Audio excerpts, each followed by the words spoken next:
నమస్తే, ఏబిఎన్ ఆంధ్రజ్యోతికి స్వాగతం. తెలుగు చలనచిత్ర పరిశ్రమలో 4 తరాల హీరోలతో సినిమాలు తీసిన ఏకైక సంస్థ వైజయంతి మూవీస్. వైజయంతి మూవీస్ మొట్టమొదటిగా తీసిన సినిమా మహానటుడు ఎన్టీఆర్తో తీసిన సినిమా ఎదురులేని మనిషి. ఈ సినిమా డిసెంబర్ 12తో 50 సంవత్సరాలు పూర్తి చేసుకుంది. సో ఈ గోల్డెన్ జూబ్లీ ఇయర్లో ఒక్కసారి వెనక్కి తిరిగి చూసుకుంటే, అంటే టాప్ స్టార్స్ అందరితో సినిమాలు తీసిన ఆ అనుభవాలని ఇప్పుడు మనతో షేర్ చేసుకోవడానికి ఆ సంస్థ అధినేత అయిన అస్మిత్ గారు ఉన్నారు. సో ఆయన తన జర్నీ గురించి ఏం చెప్తారో ఇప్పుడు ఆయన మాటలోనే ఉందాం. నమస్తే దత్ గారు. నమస్తే sir. First of all congrats sir, 50 years journey. Thank you sir, thank you very much. అసలు నాకు తెలిసి 50 years జర్నీ ఉండి స్టిల్ ఒక అదే ఎనర్జీతో సినిమాలు తీస్తున్న ఏకైక సంస్థ అంటే మన టాలీవుడ్లో మీదే అని చెప్పాలి. నేను ఇవాళ అంత ఎనర్జీ నాకు ఉందో లేదు కానీ మా అమ్మాయి దగ్గర ఉంది. Swapna, sweetie, they are doing havoc. Yeah, అంటే మీ ఆశీర్వాదం లేకుండా వాళ్ళు ఏం చేయరు కదా సార్. అది ఎప్పుడూ ఉంటుంది అనుకోండి. యా, నా ఆశీస్సులు, నా సలహాలు, సంప్రదింపులు లేకుండా ఏమి చేయరు వాళ్ళు. అయినా that is today Swapna show. Sir 50 years sir, అసలు మెమరబుల్ జర్నీ ఇది యాక్చువల్గా చెప్పాలంటే. అవును. సో ఒక్కసారి వెనక్కి తిరిగి చూసుకుంటే ఏమనిపిస్తుంది సార్? నేను ఎందుకు వచ్చానా అని అనిపిస్తుంది. గబిక్కిన గుర్తు తెచ్చుకుంటే రామారావు గారి దగ్గర నుంచి నిన్నటి వరకు, కల్కి వరకు తీసిన సినిమాల పరంపర ఉక్కిరి చేస్తుంది అన్నమాట. నేను ఓ సీత కథని ఒక బ్లాక్ అండ్ వైట్ సినిమా తీసాను. ఫస్ట్ 74లో తీసాను, 74లో రిలీజ్ అయింది. అప్పుడే రామారావు గారిని వెళ్ళి కలిశాను. కలిస్తే నీకేంటి సినిమా ఏంటి, అసలు ఈ వయసులో నీకు సినిమా ఏంటి అన్నారు ఆయన. 25 years అప్పుడు మీకు? 21.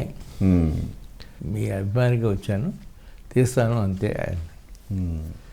సరే సినిమా చూపించాను, ఓ సెట్ కదా, కాపీ రాగానే ఆశ్చర్యం వేసింది ఆయనకి.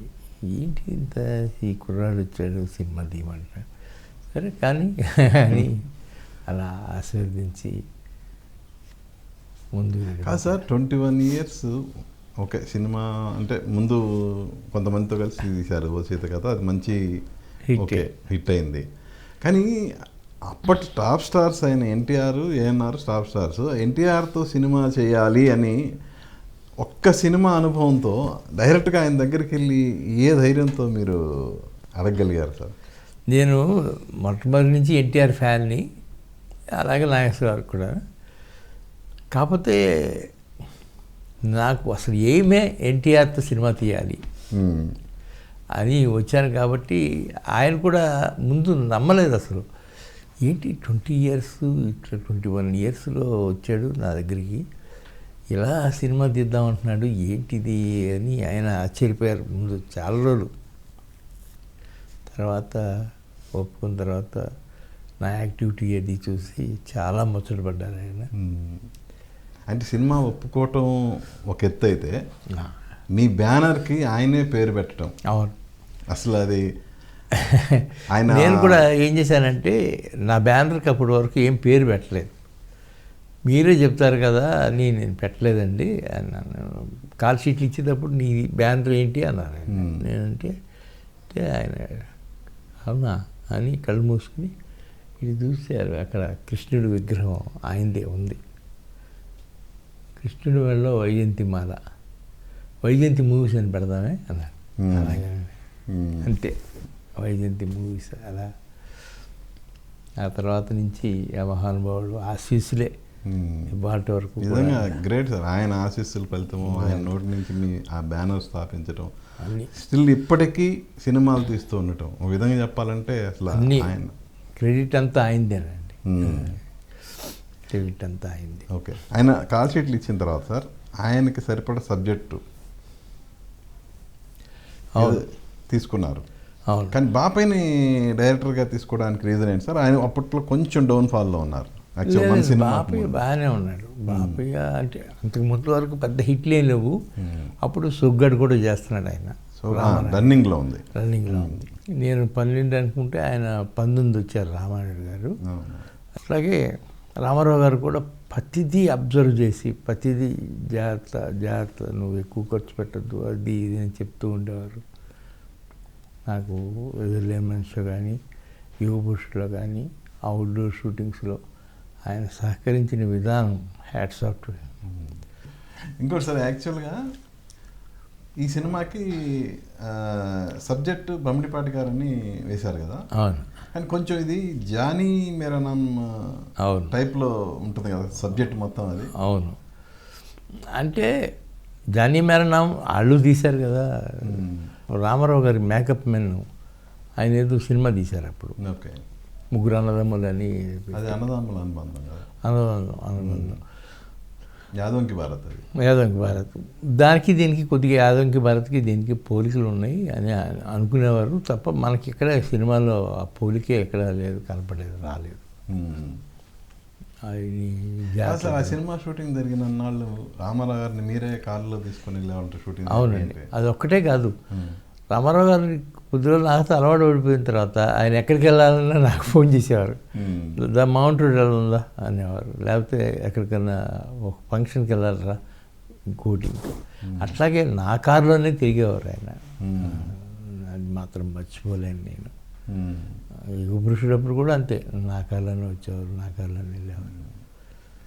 During shooting sir memorable incidents అంటే ఏంటి? ఎదురులేని మనిషి.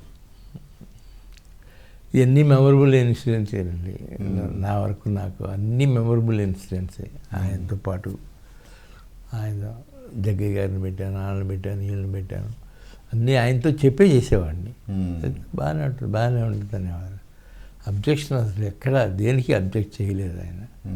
కుర్రాడు అతని తెలివితేటలకి అతనికి మనం మెచ్చుకోవాలి, మనం ఎందుకు వదిలిపెట్టడం, అతను ఏం చేస్తున్నాడో అన్నీ తెలుసుకుందాం అనేవారు, అంతే. పాటలు కూడా సార్ ఆ సినిమాలో అన్ని పాటలు మంచి హిట్. అవునండి. వైజయంతి మూవీస్ బ్యానర్లో సినిమాలంటే మ్యూజిక్ పెట్టింది పేరు. అవును. సో అది మీ ఎదురులేని మనిషి నుంచే స్టార్ట్ అయింది అనుకోవచ్చు కదా. అవునండి. మామ మహాదేవన్ గారు అప్పుడు మామ గ్రేట్ మ్యూజిక్ ఇచ్చారండి. ఎదురులేని మనిషి కానీ, యువ పురుషుడు కానీ, గురు శిష్యులు కానీ, అన్ని సినిమాలు అన్మెమరబుల్ మ్యూజిక్ అనమాట.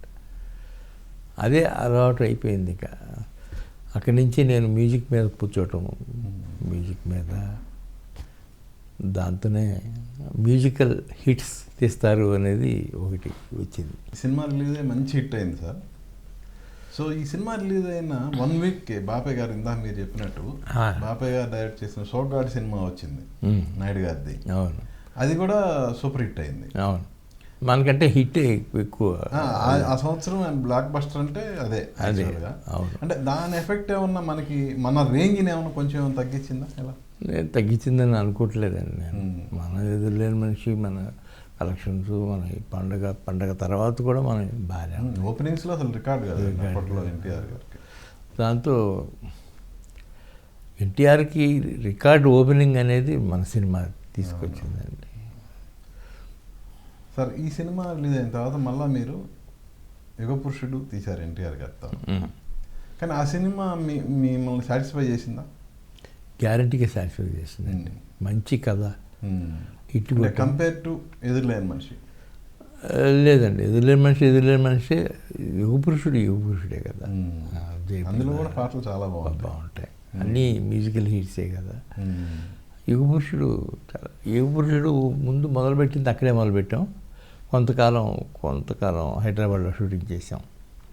అట్లా యుగ పురుషుడు ఒక రికార్డ్.